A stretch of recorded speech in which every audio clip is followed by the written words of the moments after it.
which we get started here because, folks, come next Sunday, you're going to be watching the Super Bowl like everybody else. And we're all wondering what kind of commercials we're going to see. But I can tell you one that we're not going to see, and that is going to be any of the prediction markets, Kalshi, Polymarket, Crypto.com. I'm sure they would love to be involved in this, but they're not. The NFL stating that prediction markets will not be able to advertise during the Super Bowl, and they are, quote, prohibited categories for the Super Bowl as well. It's not known exactly why in particular they've chosen to do this, but you can sort of read between the lines. No legislation, no regulation. And although the list of prohibited categories is not public, it's also known to include tobacco, firearms, and other controversial topics.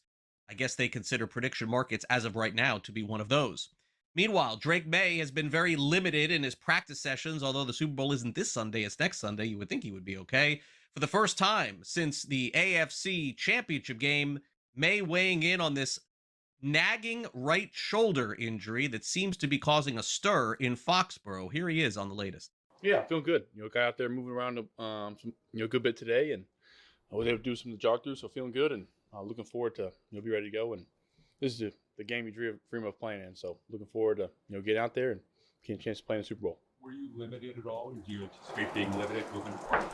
I'm just trying to do whatever I can to get back to 100%, and I think a lot of people in the locker room would say the same thing. Having a 2-week break, is nice to maybe rest a little more and get back to get to know the Seahawks as good as I can, and from there, looking forward to getting out to practice and trying to transfer that to live game reps.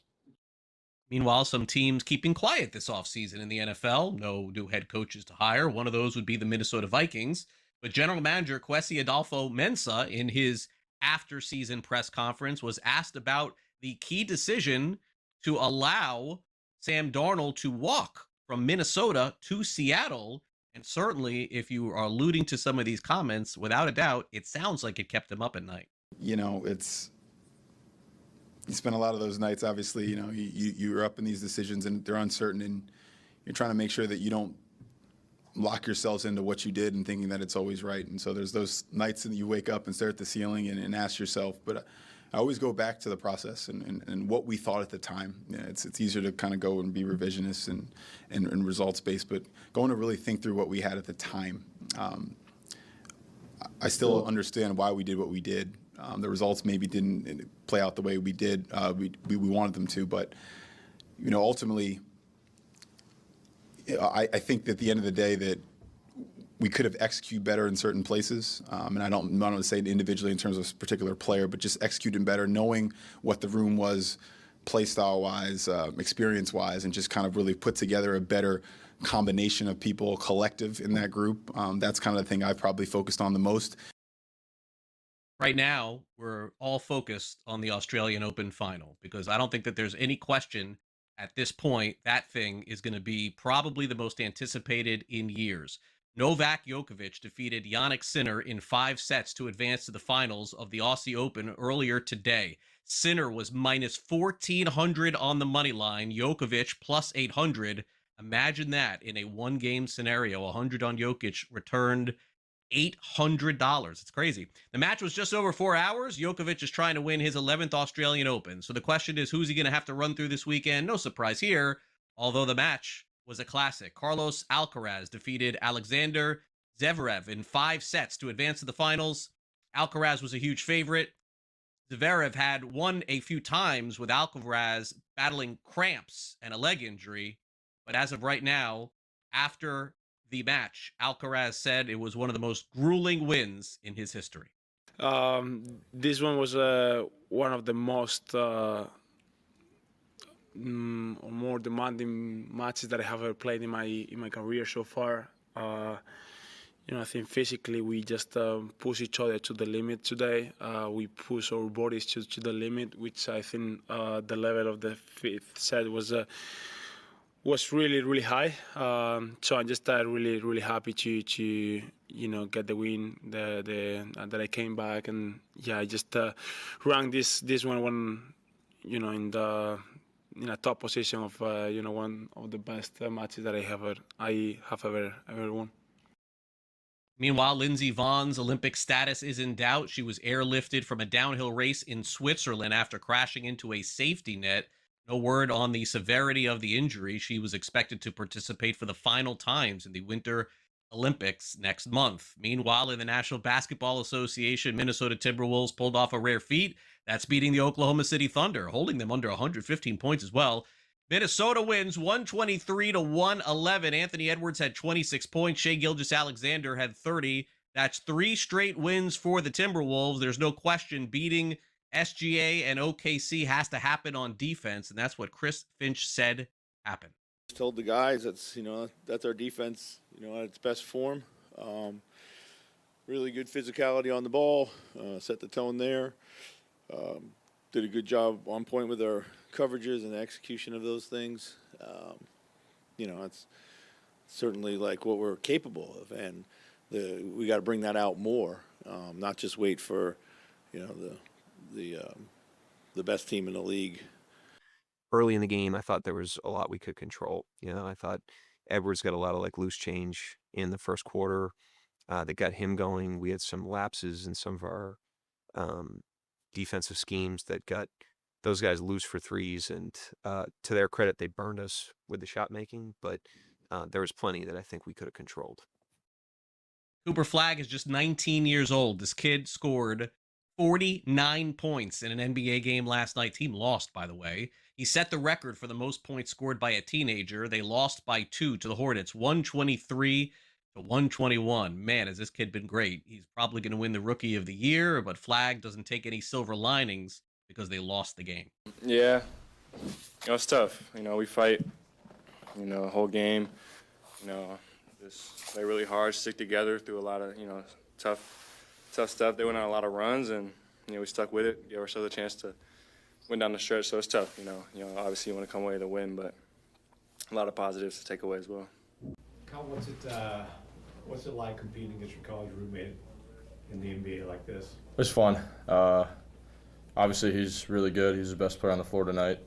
Probably that's the best players played against us all season. It's just fun competing against the best. And obviously, being close to them, that kind of adds, to the competitiveness. So it was really fun. Meanwhile, last night also in the NBA, the 76ers defeated the Kings 113 to 111, despite 40 points from Tyrese Maxey. Joel Embiid tried to match him with 37. So you do the math, 77 points out of 113. That'll get a win. All right, Suns beat the Pistons 114 to 96. Dillon Brooks had a career high 40 points. He nailed 4 of 7 from 3-point range on nights they gave out his t-shirt. That's pretty cool. Iowa State, they're the 8th ranked team in college basketball. They crushed Colorado 97 to 67. They were 17.5-point favorites, 6 players in double figures in that one. And also Illinois has been hot. They beat Washington 75 to 66 for their 10th straight win. Also in college basketball tonight, it's the Battle of Michigan. Spartans, Wolverines, Michigan at Michigan State. As of right now, Michigan 1.5-point favorites on the road. Also news from baseball, Minnesota Twins have parted ways with their general manager and president, Derek Falvey, just a couple of weeks before spring training. Kind of odd there. Weather has also postponed the Braves Fan Fest in Atlanta tomorrow. Welcome back to Newswire here on Sports Grid. Let's close out our week with Sam McQuillan of Legal Sports Report. Of course, you could read all about his stories, columns, and opinions over on their website. Certainly follow him on social media for more insights on sports betting as well. Sam, great to have you back here on Newswire. Let's get started. Ohio certainly has been in the spotlight in 2025 for sports betting, sometimes not for the right reasons. 2 members, of course, of the Cleveland Guardians involved in a sports betting scandal, and the governor of Ohio at this point shared a regret. I don't know if it alluded to necessarily about that, but sports betting, a hot topic, no doubt. Yeah, definitely some big news here, Craig. A governor of a major state like Ohio coming out. A reporter this week asked him, hey, what's your biggest regret as governor? And he point blank said, legalizing sports betting, rather signing the bill that legalized sports betting back in 2021. Said he didn't realize how much advertising there was going to be. He thought it was going to be sports books, get people to sign up for their apps and they move on. And he's firsthand seen the impact it's had, at least on a couple of young men in the state with the 2 Cleveland Guardians pitchers you mentioned, Craig. He actually worked with Major League Baseball after that happened he came out and said we need rules in place that prevent this kind of thing. Now, whether these rules will prevent, pitch rigging or, illicit behavior in sports from actually happening, that's a different thing. But what they came out and did was, cap the micro bet pitch markets that were allegedly manipulated in this case. So put some rules on that. But he said he wishes he didn't have to. He's regrets it. Not really offering a solution as to what to do now, but definitely taking responsibility. And, it's no coincidence that this comes not just after that, but after we had the college basketball point shaving indictment just a few weeks ago. And then I think kind of where this all started was in October, you had the Terry Rozier stuff, the Chauncey Billups stuff.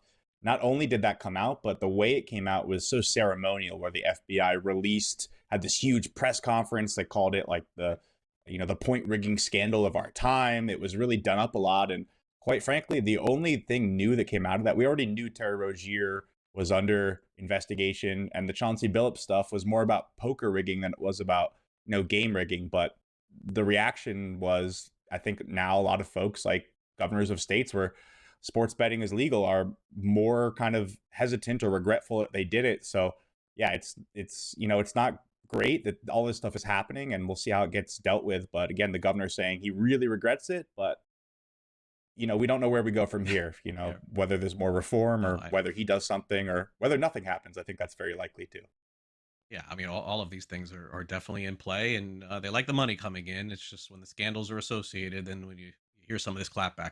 Okay, Super Bowl coming up next week. Sam, earlier in the show, we discussed the fact that no prediction markets will be in commercials. They would love to, I'm sure. I mean, they're spending a lot of money trying to get more awareness out there. Let's get to DraftKings and FanDuel. What kind of plans do they have for the big game?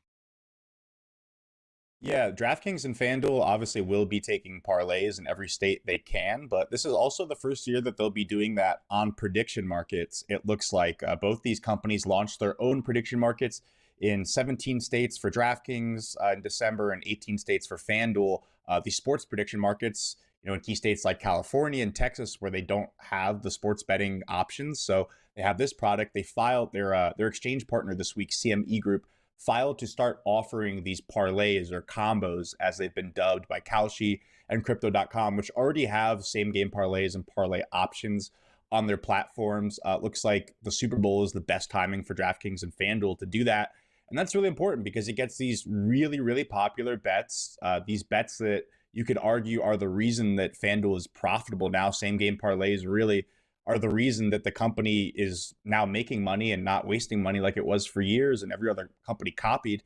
It's getting them to these states where there's no legal sports betting options. And, I think the timing of the Super Bowl is really, just a huge factor here as well. I think it's, when you have 30 people in a room in a state like California and someone says, oh, I wish we could bet on this. And someone says, oh, you can use DraftKings here. And you sign up and you can do parlays. That's, it's a huge acquisition tool. If someone, is not a big sports fan or sports bettor, and, they're more likely to do that on the Super Bowl than really anything else. Last year we saw parlays made up about, or player props rather, and parlays made up about 50 to 60% of all bets on the actual Super Bowl, which is just night and day from where we were, maybe 5 years ago. And it was the first Super Bowl really where the public won on the money line, they won on the spread, they won on the total, but the books made a killing because of all these parlays and player props. So FanDuel and DraftKings offering this in states where they don't have legal sports betting, huge move. Comes around the Super Bowl, as well as they want the best product. Kalshi's offering this stuff. They can't advertise, but they're still offering this product. So I think they want to kind of beat them out there, which is again what they do the best. This is their bread and butter. Getting to the biggest game. So they haven't been listed yet, but it'll be really interesting to see what they look like. I think to start, it's going to be kind of pre-packaged parlays where you can't, customize your own yet. But, these companies, that's going to change in maybe a few weeks, a month. We'll see, where things go from there and, what happens with prediction markets. All right. So finally, we end on a good note. No scandals, no bad stories, a good story to end on this Friday. I like that. New phone number out for folks who have gambling issues. How is this different, Sam, than some of the numbers that we've seen before? These, like, I guess we'd call them 1-800-GET-HELP numbers. Yeah, the new number is 1-800-MY-RESET, and it's from the National Council on Problem Gambling. This is the number you hear in pretty much anything that mentions sports betting and advertising. This is the new number. It'll direct you to one of their 28 call centers nationwide where you can get help if you need it. And the change comes because the old number 1-800-GAMBLER, which is now retired for all intents and purposes, was actually owned by the New Jersey Council on Compulsive Gambling. That council had an agreement with the National Council on Problem Gambling that expired because they own that number. The National Council on Problem Gambling no longer able to use it, so they thought it was really important to switch to another number where you could actually, where easier to remember. They had been using 1-800-522-4700, but if you're thinking about getting help and you have a serious gambling problem, or you even think you might have a problem, it's a lot easier to remember Maye Reset than it is to remember 522-4700. I have it written down here and it's even hard for me to say. So big step for the National Council on Problem Gambling, just kind of tweaking, creating a new number you can really remember. Again, obviously comes at a really important time with the Super Bowl coming up.